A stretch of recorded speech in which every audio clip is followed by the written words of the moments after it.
ہم نے مانا کہ جنت بہت سی، ہم نے مانا کہ جنت بہت سی،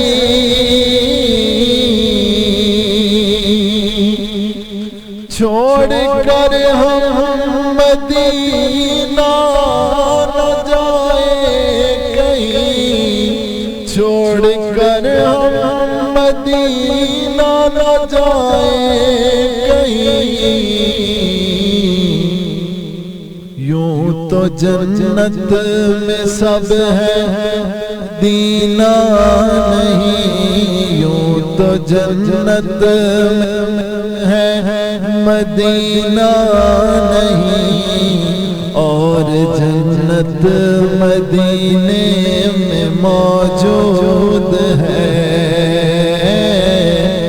یوں تو جنت میں سب ہے مدینہ نہیں، اور جنت مدینے میں موجود ہے، آنکھوں سے دیکھا نہیں ہے مگر چھوڑنا تیرا طیبہ گوارا نہیں،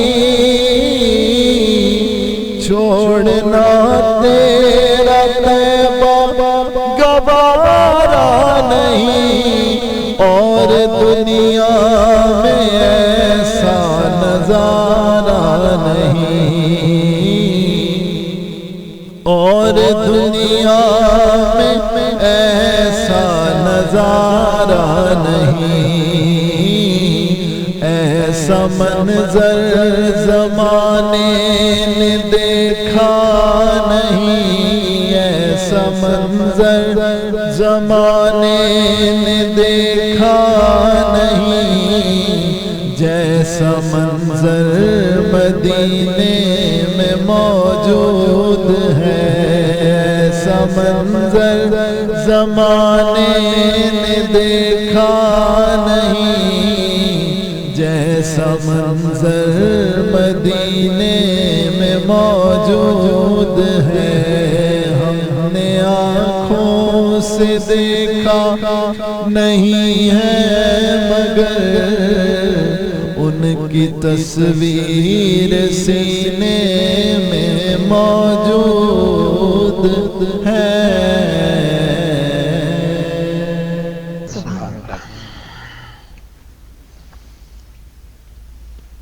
ناظرین آپ دیکھ رہے ہیں 7 نیوز، اور ایک بار پھر سے آپ کو ہماری رمضان ٹرانسمیشن جو کہ سیفران مارکی اینڈ ایونٹ لان کے سیٹ سے ہم آپ کے ساتھ دوبارہ ہم نے آپ کو جوائن کیا ہے رمضان احساس کے ساتھ میں۔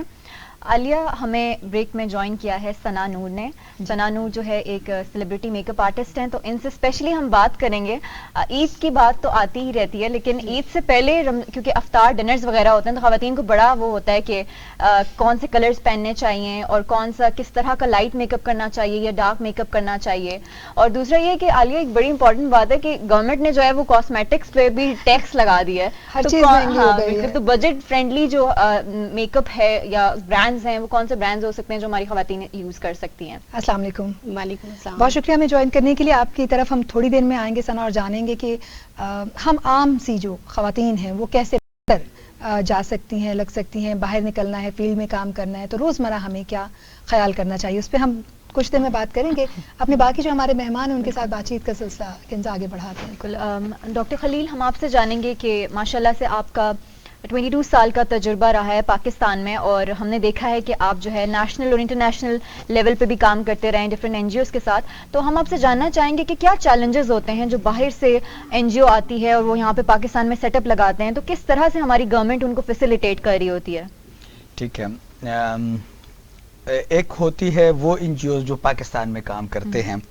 میرا 22 ایئر کا مجھے ایک ہی ایڈوانٹیج حاصل ہے، باقی تو کوئی بڑی بات نہیں ہے، سب کام کر رہے ہیں، لیکن ایک ایڈوانٹیج یہ ہے کہ میں نے کنزیکٹیولی پہلے انٹرنیشنل این جی اوز کے ساتھ کام کیا، اور سڈنلی میں تقریباً آپ کہہ سکتے ہیں 13-14 سال سے پھر لوکل این جی او میں آیا، اور وہ بھی انٹرنیشنل لیول کے کام ان کے چل رہے ہیں۔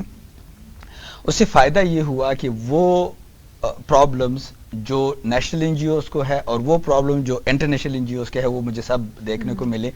پھر پوسٹ میرے ایسے رہے کہ کسی نہ کسی طریقے سے کچھ چیزیں ایسی ہے جو کہ چھپائی نہیں جا سکتی, specially being A C D یا پھر ایز اے پروجیکٹ ڈائریکٹر, تو یہ ساری چیزیں ایسی ہوتی ہے کہ آپ سے چیزیں ہائڈ نہیں کی جا سکتی.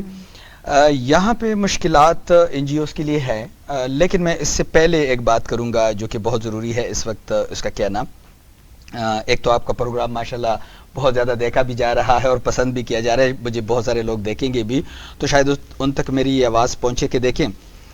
ایک ہم کہتے ہیں کہ جی ضرورت مند زیادہ ہو رہے ہیں, جو پہلا کویسچن تھا میڈم عالیہ نے کیا کہ اتنے سارے لوگ سڑکوں پہ آ گئے تو ہم تو روز بروز زیادہ مشکل میں پس رہے ہیں, یا ہم لوگ نیچے جا رہے ہیں جو کہ مطلب غربت میں, اور ہم لوگ ہے اور مہنگائی زیادہ ہو رہی ہے, پریشانی زیادہ ہو رہی ہے. اور سیکنڈ کوسچن یہ ہے کہ انٹرنیشنل این جی اوز اگر آتے ہیں تو ان کے مشکلات کیا ہے, یہ بڑے جینون, اور اگر نیشنل کے لیے بھی مشکلات کیا ہے تو یہ بڑے جینون کوسچنز ہیں سارے کے سارے. دیکھیں, ایک تو روڈ کے اوپر جو ہمارے مسائل ہیں نا, تو یہ اگر مجھے جتنے لوگ سن رہے ہیں میری ریکویسٹ ہوگی کہ روڈ کے اوپر خدا کے لیے یہ زکوٰۃ اور خیرات اپنے بند کر دے, یہ زکوٰۃ اور خیرات دینا بند کر دے. روڈ کے اوپر تو ہمارے سارے معاملات ہو رہے ہیں, کورٹ تک لوگ آ کے روڈ بند کر لیتے ہیں کہ جی ہمارے ساتھ انصاف نہیں ہو رہا. الیکشن ہمارے روڈ کے اوپر ہوتے ہیں, دھرنے ہمارے روڈ کے اوپر ہوتے ہیں, خیرات زکوٰۃ بھی روڈ پہ آ گیا, پتہ نہیں اب اور کیا ہوگا اس سے آگے. اب اس میں مصیبت کیا ہے, مصیبت یہ ہے کہ یہ جو پروفیشنل لوگ ہیں جو بڑے شہروں کے اندر آتے ہیں, اس میں ٹھیکیداری سسٹم ہوتے ہیں, اور ٹھیکیداری سسٹم کے اندر جو ہے وہ لوگ بیچارے جو کہ ہاتھ پہ لاتے ہیں ان کو کچھ نہیں ملتا, ان کو صرف کانا ملتا ہے, اور جو فائدہ ملتا ہے وہ ٹھیکیدار کو ملتا ہے, جس میں بہت بڑے لوگ انوالو ہے جس کو آپ کچھ نہیں کر سکتے. اس پہ میں ایک مثال دوں گا تو پھر آپ کے سوال پہ آؤں گا. مثال یہ ہے کہ پاکستان بیت المال نے ایک زمانے میں ایک سینٹر بنایا, اسٹیٹ آف دا آرٹ ایک شیلٹر بنایا. اس شیلٹر میں انہوں نے بہت ساری فیسلٹی دی, اور روڈ کے اوپر سے پولیس کے ساتھ مل کے اور انٹیلیجنس کے ساتھ مل کے اور مختلف اداروں کے ساتھ مل کے سب کو, بہت سارے لوگوں کو اٹھا کے اس میں لا کے بند کیا. وہاں کی مشکلات اگر آپ دیکھ لیتی اور آپ اس کو دیکھ لیتی کہ مطلب کس طرح کے لوگ آ کے ان کو چھڑوانے کے لیے وارننگ دیتے تھے, اور کیسے لوگ جگڑنے لگے, اور کیسے مطلب وہ خواتین اور وہ بچے مطلب وہ خاردار تار جو ہے وہ پلانگ کے دیواریں پلانگ کے چلے گئے, اور وہ سارا سینٹر خالی رہ گیا, اور وہ سارے کے سارے مطلب ایک اچھا وہ آپ کو کھانا وہاں مل رہا تھا. اگر ایک بندہ غریب ہے تو دا فرسٹ تھنگ اس کے اس کو پہلے تو خوراک ملے, پھر اس کے بعد ان کو شیلٹر ملا, خوراک ملا. شیلٹر خوراک کے بعد ان کے بچوں کے ایجوکیشن کا بندوبست کیا گیا تھا کہ ان کے بچے اسکول جائیں گے اور اچھے اسکولوں میں پڑھیں گے. تھرڈ, ان کو پھر 12,000 روپے کا کہا گیا کہ آپ کو منتھلی 12,000 روپے دیے جائیں گے. پھر اس کے باوجود انہوں نے کہا 12,000 تو ہم ایک گھنٹے میں کماتے ہیں, 12,000 ہم سے لے, آپ ہمارے پاس آئے جو آپ لوگ بیٹھے ہوئے ہیں این جی او کے لوگ. تو مین ٹو سے کہ پہلے تو یہ چیز ختم ہونی چاہیے کہ جو روڈ کے اوپر ہے, مطلب ہم نے بزرگوں کو جو روڈ کے اوپر یہ جو بزرگ اور معمر افراد بیٹھے ہیں نا, یہ ہماری حرکتوں کی وجہ سے ہے, ان کی بچوں کی حرکتوں کی وجہ سے نہیں ہے, یا ان کی. ہم لوگ پیسہ دیتے ہیں, ہم کہتے ہیں نا کہ ہم نکلتے ہیں اور روڈ کے اوپر ہم لوگ اپنے ایک غریب کو تلاش کر کے اس کو پیسے دیتے ہیں. کوئی غریب روڈ کے اوپر نہیں ہے, یہ پیسے اکٹھے کرتے ہیں, ان کے ساتھ ساتھ بیٹھے ہوتے ہیں. ہم نے اس پہ باقاعدہ سروے ہمارے ساتھ اویلیبل ہے, ان کے گھروں تک ہم پہنچے ہیں, اور وہ ان کے بچوں کے ہاتھ میں وہ موبائل ہے جو ہمارے پاس کسی بندے کے ساتھ نہیں ہے. یہاں سے پیرنٹس اکٹھے کرتے ہیں, وہاں وہ جا کے اینڈرائڈ اور آئی فون خرید کے اس کو استعمال کرتے ہیں اور اس پہ انجوائے کرتے ہیں. بوڑھے ماں باپ کو یہاں بٹھائے ہوا ہوتا ہے. تو ایک تو اس سسٹم کو بند کرنا چاہیے, نمبر 1 تو یہ ہے. اگر میں مستحق کی بات کروں تو پھر اس کے بعد میں آپ کے کوشچن پہ آتا ہوں کہ جو انٹرنیشنل اور لوکل این جی او کے پرابلمس پہ آتا ہوں. تو اب مستحق جو ہے, جو مجھے لوگ سن رہے ہیں, سب سے جو ضروری اگر وہ کہتے ہیں کہ ہم مستحق تک پہنچنا چاہتے ہیں, تو ابھی میرے خیال میں سر نے بات کی اس پہ کہ ہر جگہ پہ ہماری مسجد اور مدرسے موجود ہے, تو سب سے بڑا حقدار جو ہے وہ آپ کا مسجد اور مدرسہ ہے جو آپ کے قریب ہے. وہاں قرآن پاک پڑھا جاتا ہے, وہاں پہ حفظ کیا جاتا ہے, وہاں پہ سب سے زیادہ ڈیزرونگ بچے وہاں آتے ہیں. مدرسے میں آپ کسی بھی وقت بچے کو لے جائیں, اس وقت 3 ملین بچے مدرسوں میں پڑھ رہے ہیں, اور 3 ملین بچے جو مدرسوں میں پڑھ رہے ہیں وہ مدرسے ہیں کہ جو رجسٹرڈ ہے, جو اس کے علاوہ چھوٹے مدرسے ہیں وہ اس سے بھی زیادہ بچوں کو انہوں نے اکاموڈیٹ کیا ہے, اور کبھی آپ کو وہ انکار نہیں کرتے. جب بچہ آ جاتا ہے وہ آپ کو انکار نہیں کرتے, اس لیے کہ وہ اللہ پہ بلیو کرتے ہیں, اللہ رزق دیتا ہے, جی لائیں بچے کو, اور وہاں ان کو کیا. تو سب سے زیادہ حقدار وہ ہے. اس کے بعد جو حقدار ہے وہ آپ کے ہاں, یہ آپ کی ذمہ داری بنتی ہے کہ آپ دیکھ لیں کون سی این جی او رجسٹرڈ ہے, کون سی این جی او بہتر ہے. ہمیں پتہ کیسے چلے گا کہ کون سی این جی او رجسٹرڈ ہے؟ یہ بہت آسان بات ہے. دیکھیں انگلیوں پہ گنے جا سکتے ہیں وہ این جی اوز جو ٹاپ کلاس کے ہیں, لیکن وہ تو پرانی بات تھی. ابھی تو جیسے نیٹ کے اچھے استعمال کو, جیسے مفتی صاحب نے کہا اچھا استعمال یہی ہے نا. آپ ذرا لکھیں نا, ای اے ڈی کے سائٹ پہ جائیں آپ کو سارے مل جاتے ہیں, سوشل ویلفیئر کے سائٹ پہ جائیں آپ کو سارے آپ ایم ای لکھے, آپ جنرل لکھے کہ top N G Os, top 20 N G Os of Pakistan لکھے تو وہ آپ کو آ جاتے ہیں, اس کی رجسٹریشن بھی سامنے آ جاتی ہے. تو یہ جینوئن کوشچن ہے کہ ہر بندے کو یہ معلوم کرنا چاہیے کہ کون سی این جی او بہتر ہے. لیکن یہ جو 8-10 این جی او ہے ٹاپ کلاس کے پاکستان کے اندر, اس تک آپ کی ایکسیس ہے نا, تو پھر آپ کو یہ پریشانی نہیں ہونی چاہیے کہ آپ کیسے اس کو پیسے بیچتے ہیں. اب یہ تو ایک کوشچن میرا, ایک ریکویسٹ تھی میری جو قوم سے ہے کہ وہ سڑک کے اوپر خیرات زکوٰۃ دینا بند کر دے, تاکہ یہ ایک تو ہم لوگ وہ غریب سامنے لائیں, مطلب وہ نیڈی لوگ کو سامنے لائیں. لیکن ان کو ڈھونڈنا اتنا مشکل بھی نہیں, جیسے عمومی طور پہ کہا جاتا ہے کہ سفید پوش لوگوں کو کہاں تلاش کیا جائے. تو اگر ہم نگاہ دوڑائیں تو وہ لوگ ہیں جیسے کوئی ریڑی بان ہے, کوئی پھل فروٹ بیچ رہا ہے, کوئی موچی ہے, کوئی آپ کو اور دکھائی دیتے ہیں ایسے لوگ جو کہ محنت مزدوری کر رہے ہیں. دہاڑی دار طبقہ جو ہے وہ سفید پوش طبقہ ہے. اچھا, اس کو آپ کی مدد کی ضرورت جی, اسی کوشچن پہ ابھی میں دوبارہ کہوں گا. اب مسئلہ ہمارے لیے وہاں بن رہا ہے نا, ہم تو دیکھیں ہم تو مارکیٹ میں بیٹھے ہوئے لوگ ہیں, ہم تو اسی پہ سروے کرتے ہیں اور ہم اپنا کام شروع کرتے ہیں. اب یہ مارکیٹ میں ایک چیزیں آئی ہوئی ہے کہ وہ نیا ورژن کیا آیا ہے. اب نیا ورژن آیا ہے کہ آپ نے بلچا لے کے اس پہ سر ایسے رکھنا ہے اور پریشان بیٹھنا ہے. تو کون اس کو کرے گا, اس کو بتائے گا کہ یہ بندہ جو پریشان بیٹھا ہوا ہے یہ پروفیشنل ہے, اس کے بیک پہ کوئی بندہ ہے. یعنی ایک جیسے سنٹینس بولتے ہیں. آپ مسجد سے نکلے نا, جو لوگ مسجد سے نکلتے ایک سنٹینس وہ بولتے ہیں, یعنی ان کو پڑھایا جاتا ہے ایک جگہ پہ بٹھا کے کہ آپ نے یہ کرنا ہے, اور انہوں نے ویک پوائنٹس, وہ سائیکالوجسٹ ہوتے ہیں, وہ بڑے بڑے لوگ ہوتے ہیں, وہ مطلب اس میں بہت بڑی دنیا انوالو ہے, اس میں بہت بڑا پیسہ انوالو ہے, اور وہ ایک جیسے وہ آپ کے وہ کمزور پوائنٹ ان کو پتا ہوتا ہے کہ آپ نے کس پوائنٹ پہ ان کو پیسے دینے ہیں, وہ آپ کو ٹارگٹ کرتے ہیں. جیسے آج میں مسجد سے نکل رہا تھا تو آج کا نعرہ تھا, سلوگن تھا آج کا کہ میں نے بچوں کے لیے کپڑے خریدنے ہیں. اب یہ ایک ایسا پوائنٹ ہے کہ مجھے دیکھے, وہ مجھے ٹچی پوائنٹ ہے نا, مجھے بھی کرے گا کہ یار ماننے میں تو رمضان ہے تو مجھے بھی, مطلب ہم جیسے کو نہیں کر سکتے اس لیے کہ ہمیں سارا پتا ہے, لیکن باقی لوگوں کو کر سکتے ہیں. تو ایک تو ڈیزرونگ آپ نے بالکل یہ تو چھپا لیے, لیکن ایک آسان طریقہ ہے. ہاں, ایک اور آسان طریقہ ہے. اب فروٹ والا جو ہے نا, آپ ایک اور ٹرائی کریں. آپ جائیں یہ G11 سے, آپ وہاں سے ٹرن لیں تو وہاں سے سامنے آ کے ایک بابا جی بیٹھتے ہیں اور تھوڑے سے فروٹ اس کے ساتھ ہوتے ہیں, 2 درجن 3 درجن کیلے ہوتے ہیں اور 2-3 درجن. آپ خرید کے دکھائیں اس سے, وہ آپ کو بیچتا ہی نہیں ہے, اس لیے کہ اس کا تو دکان ہی بند ہو رہا ہے. وہ فروخت کرے گا تو پھر اس کے بعد تو وہ بیٹھا ہی نہیں, وہ پریشان بیٹھا ہوا ہوتا ہے اس چھوٹے سے فروٹ کے اس کے سامنے کہ لوگ آئیں گے مجھے پیسے دیں گے, آپ کو فروٹ نہیں فروخت کرے گا. تو آپ سمجھتے ہیں کہ اس وقت جو سوسائٹی میں اگر ہم ہیلپ کرنا بھی چاہتے ہیں تو این جی اوز کو جہاں پہ ہم چیک کریں وہاں لوگوں کو بھی چیک کیا جائے. آپ کی طرف واپس آؤں گی, لیکن میں مفتی صاحب کی طرف آنا چاہوں گی. مفتی صاحب, کتنا مشکل ہے یہ دیکھنا, ڈھونڈنا کہ جو لوگ واقعی مستحقین ہیں اور مخیر حضرات پر کس طرح کی ذمہ داریاں عائد ہوتی ہیں. ایک دوسرا آپ سے یہ جاننا چاہوں گی, چونکہ جمعۃ المبارک کا دن رہا, آج کافی اہم اجتماعات ہوئے, دعاؤں کا اہتمام کیا گیا, تراویح میں اہتمام کیا جائے گا. کس طرح کی دعائیں ہیں جو کہ گھر میں کی جا سکتی ہیں, کس طرح کی عبادات ہیں جو کہ جن سے زیادہ استفادہ لیا جا سکتا ہے؟ میڈم دیکھیں, سب سے بڑا ایشو یہ ہے ہماری قوم کا کہ دین اسلام سے دوری ہے. ڈاکٹر صاحب نے بہت اچھی باتیں کی ہیں, لیکن دیکھیں آج کل ہماری قوم کے پاس یہ باتیں سننے کے لیے بھی ٹائم نہیں ہے. اب دیکھیں نا, یہ ہمارا سٹیٹس ہوتا ہے نا وہ 30 سیکنڈ کا ہوتا ہے. کیوں؟ اس لیے کہ اتنا ہی لوگوں کے پاس کیپیسٹی اتنی ہے. 10 منٹ کی ویڈیو آپ اپلوڈ کر دینا, دیکھی نہیں جائے گی, اور آپ کی بہت زیادہ بھی ویڈیو اگر کوئی دیکھے گا تو 1 منٹ یا 2 منٹ, اس سے اوپر کوئی نہیں دیکھ سکتا. کی بات آج کل تو ریلز کا دور ہے, بالکل ایسی ہے, شارٹس اور ریلز. میں عرض کر رہا ہوں کہ دین اسلام سے دوری ہے. اب جیسے ڈاکٹر صاحب نے کہا ہے کہ جو زکوٰۃ مخیر ہیں, جن کے اوپر زکوٰۃ فرض ہے وہ دے نہیں رہے, اور جو مستحق ہیں زکوٰۃ لینے کے ان تک زکوٰۃ پہنچ نہیں رہی. ہم زکوٰۃ دے رہے ہیں دوسرے لوگوں کو جو مستحق ہی نہیں ہیں. ہم زکوٰۃ ان کو دے رہے ہیں جن کے اوپر زکوٰۃ لگتی ہی نہیں ہے. ہم کس طرف جا رہے ہیں؟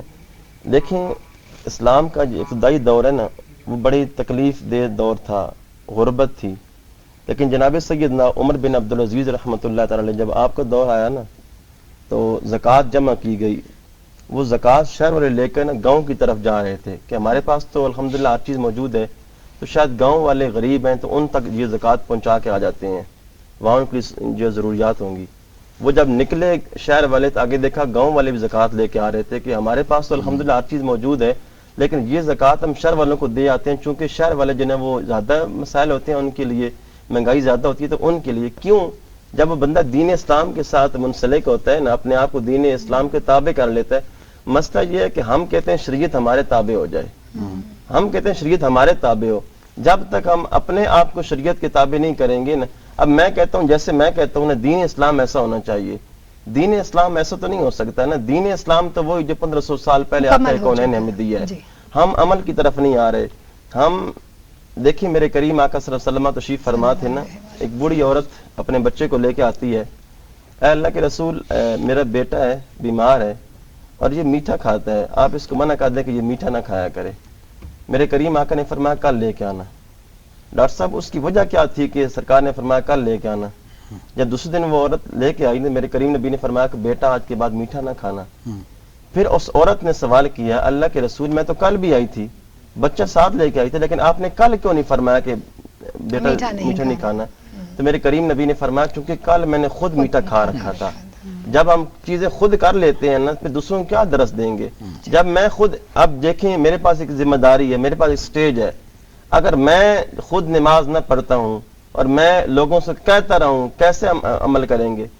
ہم کہتے ہیں جی لوگ عمل نہیں کرتے. دیکھیں جو تبلیغ کرنے والا بندہ ہے نا ڈاکٹر صاحب، تبلیغ کرنے والا بندہ خود عمل نہیں کرتا ہوگا کبھی بھی اس کی بات کے اندر اثر نہیں ہو سکتا، جتنے 1 گھنٹہ نہیں 10 گھنٹے خطاب کرتا رہے. کس طرح کی دعائیں آج کے دن میں ہمیں کرنی چاہیے اب جو اہتمام کیا جائے؟ میں اس کی طرف آ رہا تھا. دیکھیں دعائیں تو تب ہوں گی نا میڈم معذرت کے ساتھ کہ جب ہم اللہ کریم کے قرب حاصل کرنے کے لیے آپ کی دہلیز پہ حاضر ہو جائیں گے. تو جب انسان صرف دکھاوے کے لیے، اور آج کل تو معذرت کے ساتھ مسئلہ یہ ہے کہ ہم اگر وہ پاک گھر بھی جاتے ہیں نا حج کرنے کے لیے، وہاں جہاں رب کی رحمتیں 120 رحمتوں کا نزول ہر ٹائم ہو رہا ہے، وہ بندہ جو صرف اس گھر کو دیکھ رہا ہے نا، اس دیکھنے والے کے اوپر بھی 40 رحمتوں کا نزول ہو رہا ہے. صرف دیکھ رہا ہے، کچھ بھی نہیں کر رہا. اب وہاں بھی جا کے نا ہم فون لے کے کھڑے ہوتے ہیں کہ اپنی بس سیلفی بنا رہے ہوتے ہیں. مسئلہ یہ ہے کہ دعائیں میرے کریم آقا کی بارگاہ میں سیدنا عمر فاروق نے آج کی یا رسول اللہ صلی اللہ علیہ وسلم دعائیں قبول کیوں نہیں ہوتی؟ دعائیں کیسے قبول ہوں گی؟ میرے سرکار نے فرمایا عمر اپنے اوپر لقمہ حلال جو ہے نا وہ لازم کر لو، اللہ تمہاری دعائیں قبول فرما لے گا. سبحان اللہ. سرکار نے فرمایا کہ اگر کسی نے نا 10 درہم کا لباس خریدا ہے، آج میں بھی آپ بھی پریشان ہیں، ہم سارے دعائیں کر رہے ہوتے ہیں، کیا وجہ دعائیں قبول کیوں نہیں ہوتی؟ میرے کریم نبی نے نا اس کا حل بتایا ہے دعائیں کیسے قبول ہوں گی. میرے سرکار نے فرمایا اگر کسی بندے نے نا 10 درہم کا لباس خریدا ہے، اس 10 درہم کے اندر 9 درہم تو حلال کے تھے، 1 درہم حرام کا تھا. اب وہ 10 درہم کا لباس جب تک میں پہنے رکھوں گا نا میرا کوئی عمل بھی رب کی بارگاہ میں قبول نہیں ہوتا. دعائیں تو بڑے دور کی بات ہے، نمازیں قبول نہیں ہوتی. لیکن ہم نے کیا دیکھا؟ ہم نے کہا حلال ہے یا حرام، اس سے کوئی ایشو نہیں ہے، مال آنا چاہیے، حلال ہے حرام کی کیا مسئلہ ہے؟ بہت پیاری بات آپ نے کی کہ عبادات سے زیادہ اگر ہم اعمال پر توجہ کریں تو کنزا یقیناً ہم اللہ تعالیٰ کا قرب اور اس کی جو رضا ہے وہ حاصل کر سکتے ہیں. آگے بڑھتے ہیں. ثنا نور جو ہیں انہوں نے ہمیں جوائن کیا تھا بریک کے دوران، اور اوبیسلی ثنا اگر ہم بات کریں تو جیسے جیسے وقت آگے بڑھتا جاتا ہے، ہم جب مڈ رمضان میں پہنچتے ہیں تو آگے بڑھتے ہوئے کئی خواتین ہیں جو کہ آپ کا رخ کرتی ہیں. تو پہلے تو ہم آپ سے جاننا چاہیں گے، کئی ورکنگ لیڈیز ہیں باہر نکلتی ہیں، انہیں مختلف قسم کے کام جو ہیں وہ کرنے ہوتے ہیں، آفیسز کا رخ کیا جاتا ہے روزمرہ کی زندگی میں، کس طرح وہ اپنے آپ کو بہتر کیری کر سکتی ہیں؟ کس طرح کے کلرز ہیں، کس طرح کا پوسچر ہے، آپ کیا ان کے بارے میں کہیں گے؟ جی سب سے پہلے تو آپ کا اور آپ کی ٹیم کا بے حد شکریہ کہ آپ نے یہاں پہ دعوت دی. اور بالکل آپ نے صحیح کہا کہ آج کل جیسے کہ ورکنگ کے حساب سے بہت زیادہ مشکل ہوتا ہے، اور